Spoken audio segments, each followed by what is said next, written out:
오늘 함께 묵상할 성경 말씀은 전도서 9장 11절에서 18절 말씀입니다. 전도서 9장 11절에서 18절 말씀입니다. 오늘은 17절 말씀을 읽어드리겠습니다. 조용히 들리는 지혜자들의 말이 우매한 자들을 다스리는 자의 호령보다 나으니라. 아멘. 오늘 함께 묵상할 주제는 숨겨진 질서입니다. 본문 전도서 9장은 11절부터는 지혜에 대한 논박 형식으로 보입니다. 어떤 사례와 예시들을 들어서 논증을 하고요. 또 결론을 끌어내는 방식으로 보이는데요. 이러합니다. 11절입니다. 내가 다시 해 아래에서 보니 빠른 경주자들이라고 선착하는 것이 아니며 용사들이라고 전쟁에 승리하는 것이 아니며 지혜자들이라고 음식물을 얻는 것도 아니며 명철자들이라고 재물을 얻는 것도 아니며 지식인들이라고 은총을 입는 것이 아니니 이는 시기와 기회는 그들 모두에게 임함이니라. 아멘. 발이 빠르다고 항상 1등하는 거 아니고 또 용사들이 있다고 무조건 전쟁에 승리하는 것 아니고 지혜와 명철을 가진 자들이라도 항상 승승장구하거나 힘이 있는 것도 아니더라. 시기와 기회, 때가 있고 그 때가 맞아야 하더라는 그런 말을 사용합니다. 우리가 흔히들 말하죠. 난세의 영웅, 실제 삶 속에서 역경을 딛고 영웅으로서 중요한 일들을 감당한 사람들을 생각하시면 될 텐데요. 이들이 능력이 뛰어난 것도 있었지만 결국 그 사람의 기질과 타이밍이 딱 맞았다는 말입니다. 이런 이야기들은 사실 많습니다.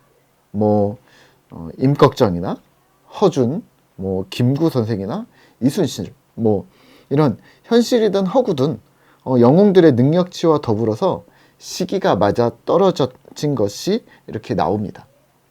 물론 삼국지 같은 것들도 마찬가지죠. 하지만 오늘 전도서 9장의 11절에서는 반대로 시기를 제대로 얻지 못한 사람들, 이런 것들을 설명하는 것 같습니다. 충분한 능력이 되지만 시대나 상황이 받쳐주지 못했던 인물들을 나열합니다. 개인의 능력이 꼭 뭔가 이루어내는 것은 아니더라. 아무리 잘해도 떨어질 때가 있더라. 이번 월드컵을 보면서 같은 생각을 하셨으리라 생각하는데요.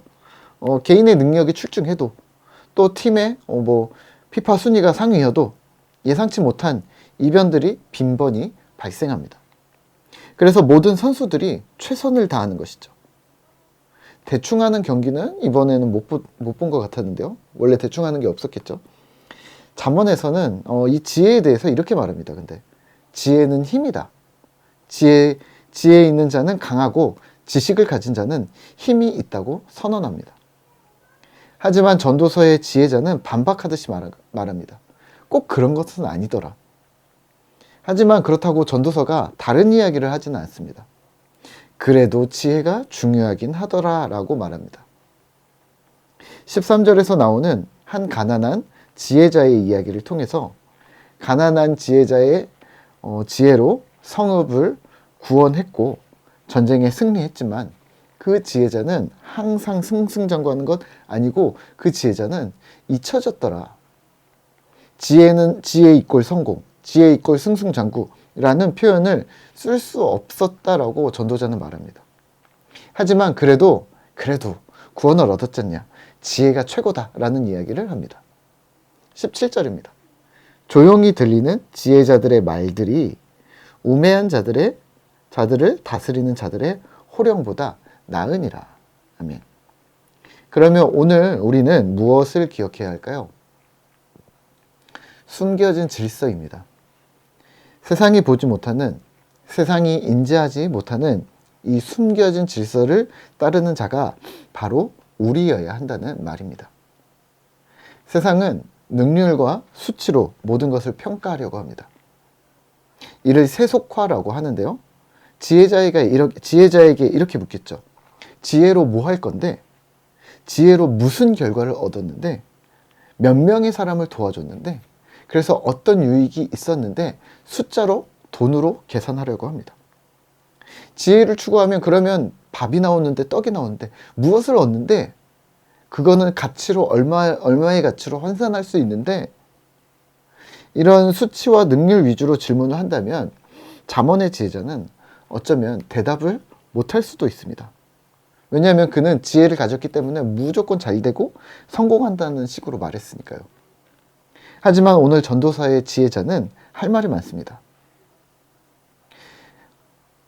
그럼에도 불구하고 딱히 드러나는 표징이 없어도, 결과물이 없을지라도, 혹은 내가 명성을 얻지 못하더라도, 내가 힘을 얻지 못했더라도, 혹은 그에게 힘이 없었을지라도, 그래서 잊혀지기까지 할지라도 그래도 지혜가 최고더라.